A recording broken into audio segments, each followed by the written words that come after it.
Assalamualaikum warahmatullahi wabarakatuh. Om Swastiastu, nama budaya, salam kebajikan bagi kita semua.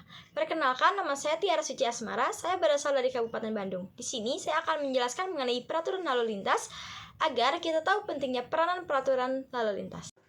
Pentingnya memahami peraturan berlalu lintas, banyak orang berpikir bahwa menaati peraturan yang ada hanya untuk kebijaksanaan saja, tidak memiliki dampak kepada diri kita masing-masing.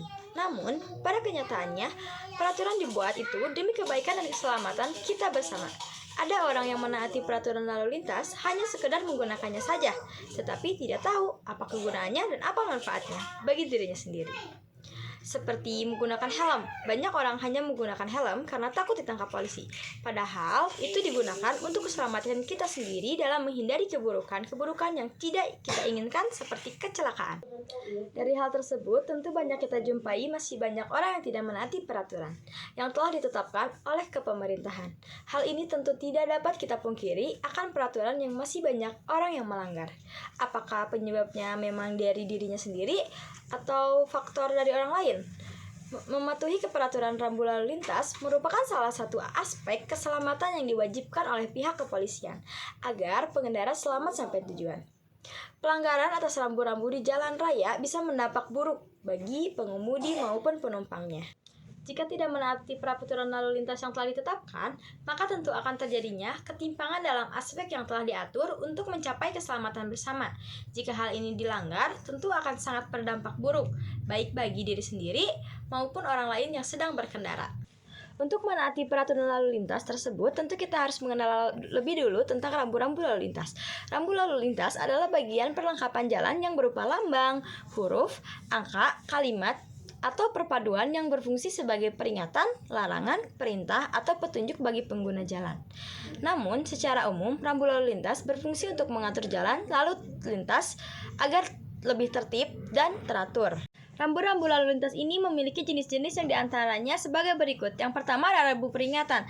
Rambu ini berisi peringatan bagi para pengguna jalan bahwa di depannya ada sesuatu yang berbahaya. Rambu ini didesain dengan latar kuning dan gambar atau tulisan berwarna hitam. Dan yang kedua ada rambu larangan.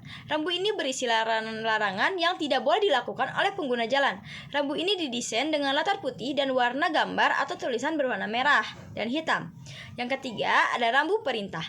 Rambu ini berisi perintah yang harus dilakukan oleh pengguna jalan. Rambu perintah didesain dengan bentuk bundar berwarna biru dengan gambar putih dan merah. 4. Ada rambu petunjuk. Rambu yang menunjukkan sesuatu, arah, atau tujuan.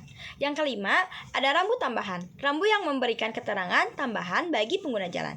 Yang keenam, ada rambu nomor jalan. Rambu yang memberikan keterangan tambahan dari suatu jalan. Selain rambu jalan, ada juga petunjuk berkendara lainnya yang disebut sebagai marka jalan. Marka jalan adalah suatu tanda yang berada di permukaan jalan atau di atas permukaan jalan, yang meliputi peralatan atau tanda yang membentuk garis membujur, garis melinting, garis serong, serta lambang lainnya, yang berfungsi untuk mengarahkan arus lalu lintas dan membatasi daerah kepentingan lalu lintas. Arti marka jalan diantaranya ada marka garis melintang.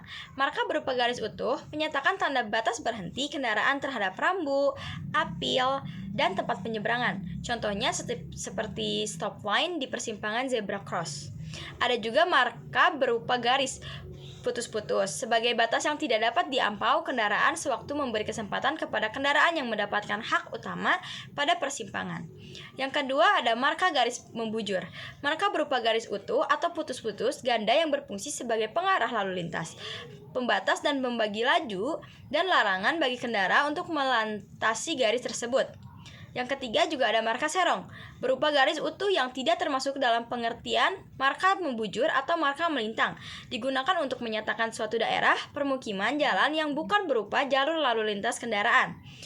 Yang keempat ada marka lambang, tanda yang mengandung arti tertentu untuk menyatakan peringatan, perintah, larangan untuk melengkapi atau menegaskan maksud yang disampaikan oleh rambu lalu lintas. Marka lambang berupa panah, gambar, segitiga, atau tulisan. Yang kelima ada marka lainnya, yaitu terdiri atas marka tempat penyeberangan, marka larangan parkir, marka laju sepeda atau sepeda motor, marka lokasi wisata, marka jalur evaluasi, dan marka khusus bus. Mengapa sih kita harus memahami rambu-rambu dan marka lalu lintas? Hal tersebut perlu dilakukan agar perjalananmu selamat, aman, dan tidak merugikan pengguna jalan lainnya. Sekian yang bisa saya sampaikan. Kurang dan lebihnya mohon maaf. Semoga bermanfaat. Wassalamualaikum warahmatullahi wabarakatuh.